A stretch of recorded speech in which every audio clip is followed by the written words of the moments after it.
Par un jour gris et pluvieux, un garçon aux pieds nus et tremblant de froid luttait pour pousser un vieux chariot à glace. La pluie implacable avait chassé tous les clients, et il n'avait vendu aucun cône. Désespéré et trempé, il frappa à la porte d'une humble maison en bois. Une jeune fille, âgée de 16 ans, avec une expression aimable, répondit. La voix entrecoupée, l'enfant supplia.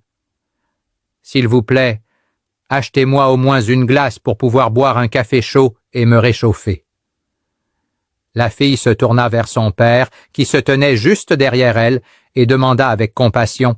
« Papa, pouvons-nous acheter une glace à cet enfant, juste pour l'aider ?»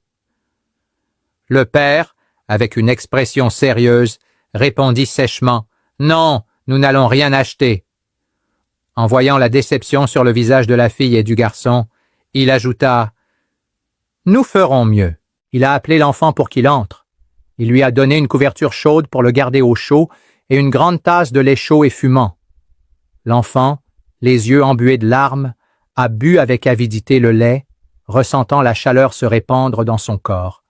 En disant au revoir, déjà réchauffé et le cœur rempli de gratitude, il a regardé la jeune fille et a dit « Les larmes maintenant de gratitude, Dieu me donnera encore la force pour pouvoir te rendre ce que tu as fait pour moi. » Et il est parti. 15 ans ont passé. La famille n'a jamais revu cet enfant. La jeune fille, maintenant une femme de 31 ans, a vu son père tomber gravement malade. Elle l'a emmené rapidement à l'hôpital. La nouvelle a été dévastatrice. Il avait besoin d'une chirurgie urgente, très coûteuse. Anxieux, le père a dit à sa fille, « Ma fille, la seule chose que nous avons, c'est notre maison. Si je dois vendre la maison pour payer l'opération, je préfère mourir. Cette maison est tout ce que je peux te laisser. » Ali, lui-même, face au médecin qui les soignait, dit ces mots. Le médecin, un jeune homme noir et calme, regarda les deux et parla sereinement. « Faisons ce qui est juste.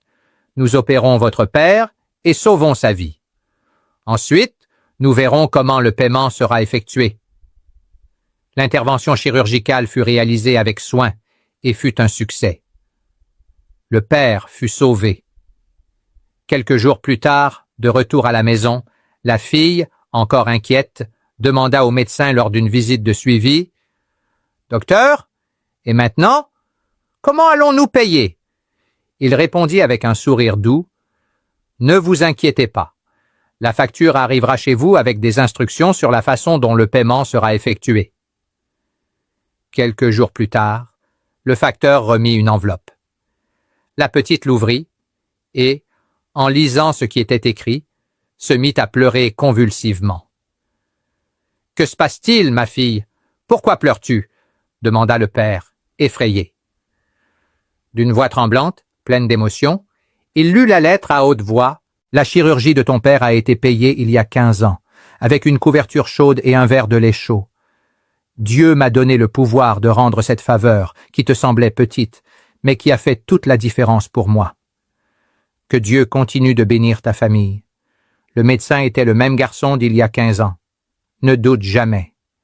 L'univers est gouverné par des lois, et l'une d'elles est la loi de la cause à effet.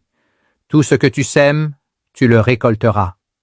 Que Dieu te bénisse, toi qui as de la compassion pour les petits, qui hais l'injustice et qui as pitié des nécessiteux. Dieu remplira ton cœur et tu seras heureux jusqu'au dernier jour de ta vie. Partage cette histoire. Le monde a besoin de plus de personnes comme toi.